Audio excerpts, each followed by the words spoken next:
So, I want to dive a little bit more into exercise and actually the evidence base behind exercise, how to do it well, how to keep yourself accountable, and how to actually have an impact on your health. So, I was just going to dial back, as I always do, to my six pillars of wellness. With that, I really feel that exercise is intertwined amongst all of these pillars, not just exercise on its own. So, exercising with friends gives you that social connectivity. We know that our brain gut axis is very active. So, putting good food into our system makes you feel better, makes you feel more motivated. Decreasing toxic substances. We know that if you had a big night on the alcohol, you often just don't feel like exercising the next day. It's a bit of a recovery day. So, decreasing toxic substances is really important for improving and incorporating more exercise into your life. Exercise improves sleep and it reduces stress. So, lots of reasons to really dial into exercise. Physical inactivity is the fourth leading cause of fourth leading risk factor for global mortality. So, mortality being death, according to the World Health Organization. Inactivity contributing to 3.2 million deaths annually worldwide.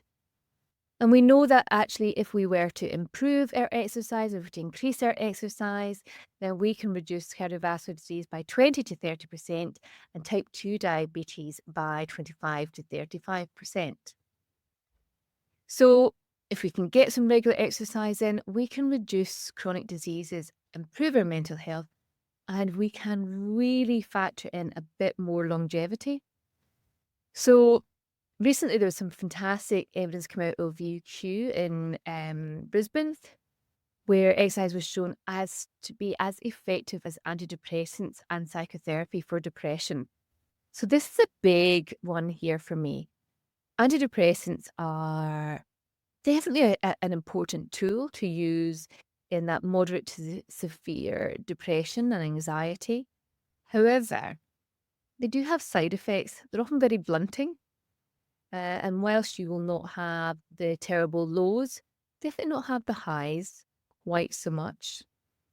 There's also a huge impact on things like your libido, and patients will report weight gain as well. So, um, looking at using exercise as your first line treatment for depression and anxiety, I think would be a real change of tact for ourselves as doctors. But as patients, if you're feeling low, if you're feeling down, it is really something I want you to start thinking about leaning into. It's hard because often when you're feeling low, it's the time when you have least motivation. And that's when you've got to push through. That's when you've got to keep yourself accountable. And we'll talk about that accountability and the habit formation as we go. So, we know also exercise will improve things like pain. It will improve things like chronic low back pain in particular. But we also have to look at that sort of evidence around what makes patients stick to a program long enough to get these benefits. So, looking at adherence and dropout rates. So, this is the research from UQ, which I just loved. And without being overly technical, I wanted to look at, in particular, at things like walking and jogging, dance. Of course, dance having a huge clinical benefit because it's social, it's interactive exercise. But also things like look at that where SSRIs sit, SSRIs sitting down here at the bottom, alongside things like just telling patients to exercise. So telling patients to exercise can actually be a bit counterproductive. And that's where I'm here today saying, I'm not just telling you to exercise, I actually want to give you some goals. And I want you to set goals that are accountable and that are evidence based. So the World Health Organization have quite big recommendation looking at 150 to 300 minutes of moderate exercise for adults per week. Really, especially when you're starting out, that would involve you exercising at least 4 or 5 times per week. So when we start exercising, I am asking my patients and I'm asking you not to dip your toe in. I need you to actually go wholeheartedly into this. And we're looking at frequency as our biggest tool. Intensity will come later, but at the moment, frequency. So, what we decide to do next is we decide on our 5 days of the week that we're going to exercise. And that might be for you, you do 4 days through the week and a bigger session at the weekend. I know as a runner, 5 days is a lot to achieve.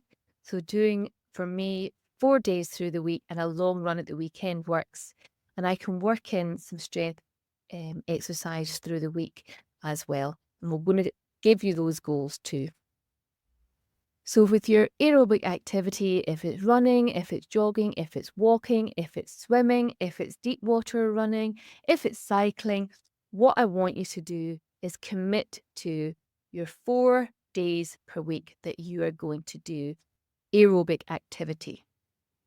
4 days per week of aerobic activity in order to get your minutes up. And then strength activity, at least 2 days per week, targeting your major muscle groups. So strength training doesn't have to be in the gym lifting weights.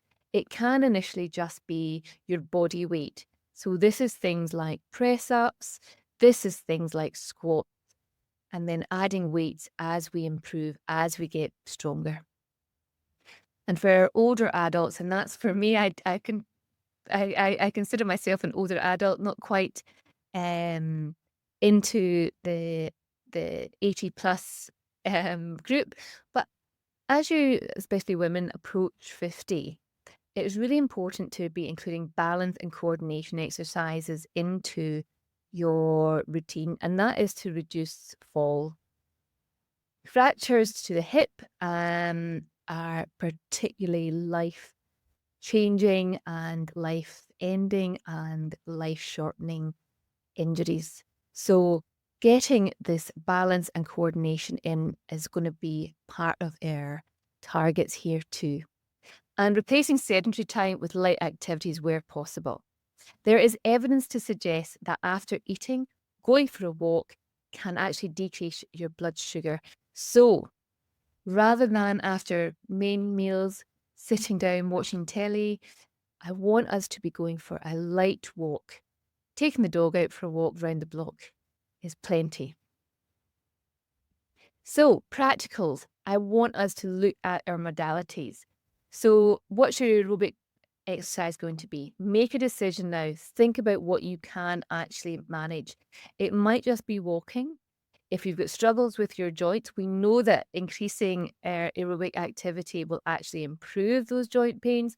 However, if you feel that walking or running is out of the question, getting into the pool, deep water walking can be really, really hard going.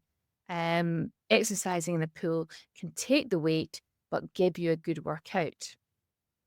And then looking at what you're going to do for your strength training. Is it things like yoga?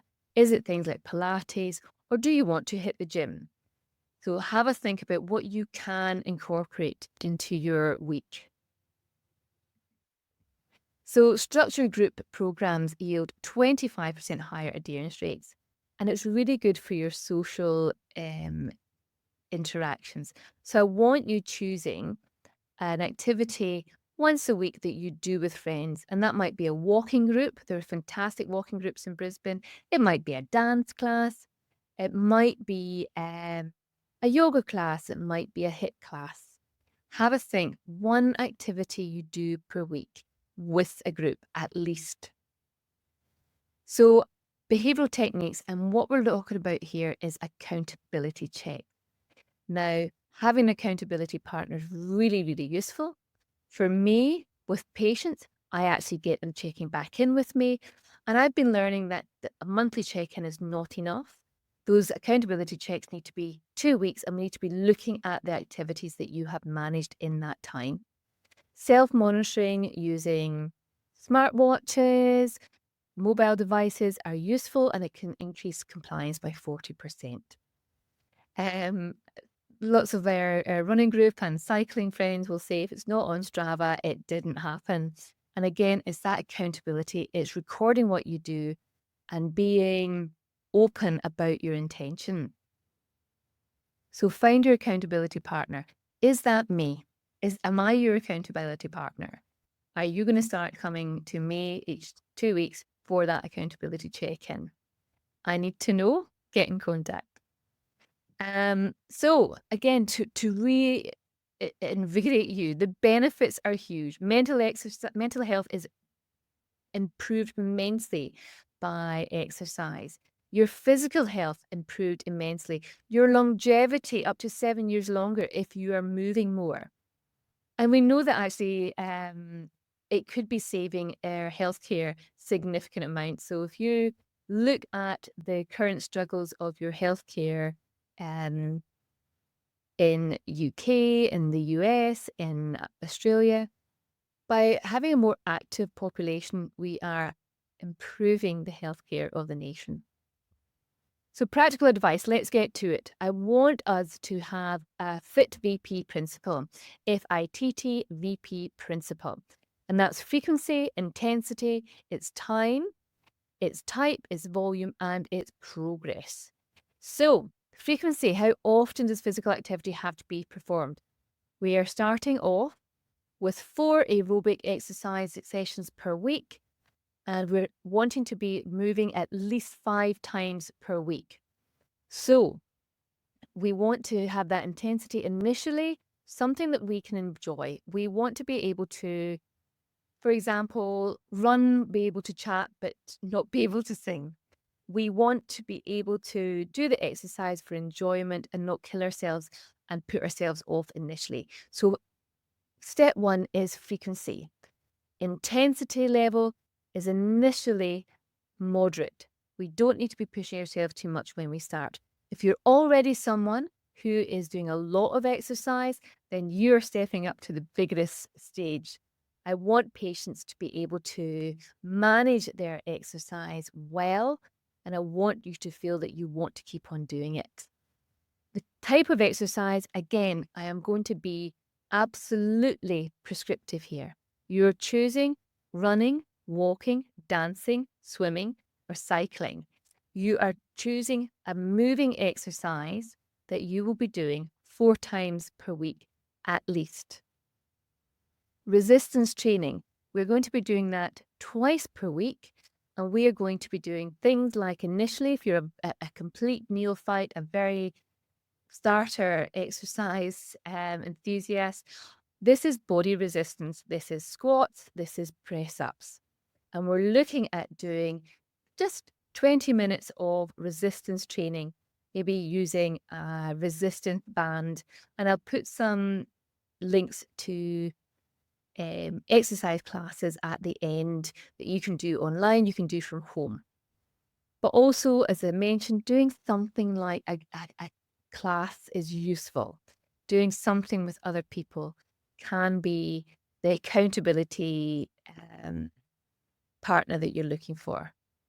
The duration initially is just going to be 30 minutes per session for aerobic activity, and for strength training, 20 minutes. Volume we will build up over time. Z initially, it's all about frequency. But we're looking at volume as frequency times intensity times time. So as we increase our intensity and increase the time spent exercising, we will increase our volume. And that progress is about gradual increasing of the volume. Looking at the variables frequency, intensity, and time, and improving these over a period of 6 weeks. So from today, we're looking at 4 30 minutes aerobic activity per week and 2 20 minutes resistance training.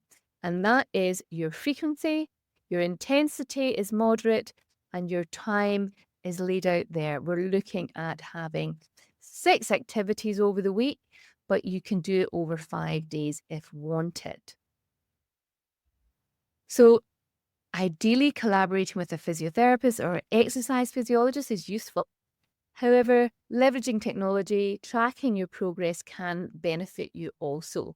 Having regular follow-ups, either with our community here at Aurora Wellness or with a health professional. So, our goal, for example, in this individual, I've got a 50-year-old man where we're looking at decreasing his blood pressure and improving cardiovascular health. So we'll call him Bob.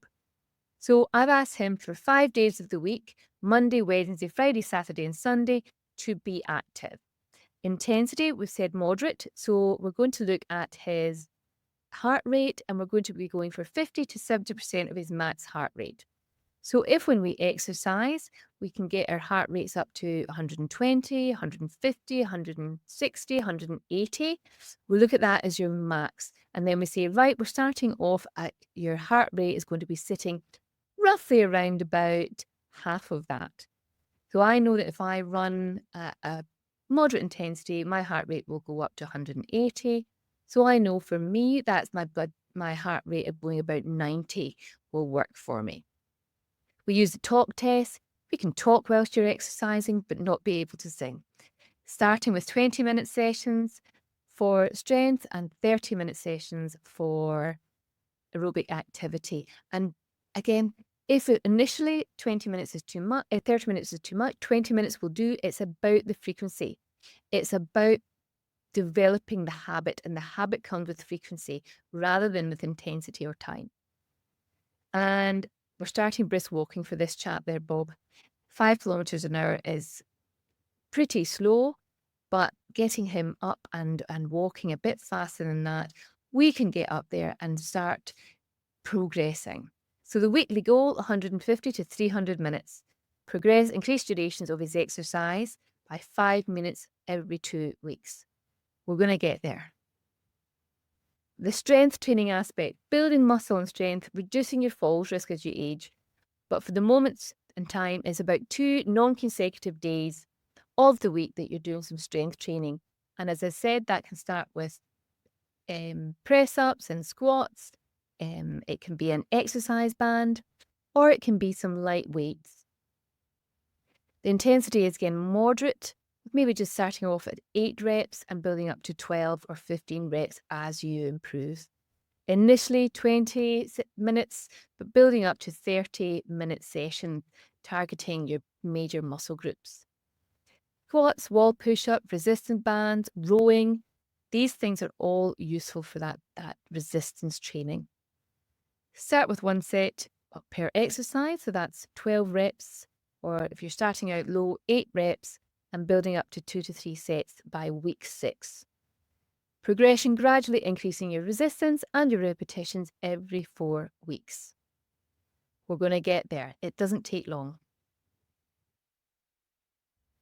Flexibility. Look, I'm adding this in because I think it's important. Again, I'm probably sounding like I'm preaching only to the elderly, but flexibility is really important as we get older.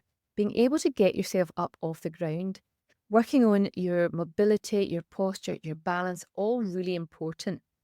So if you can, add in a little bit of flexibility work at the end of your session after aerobic or strength sessions.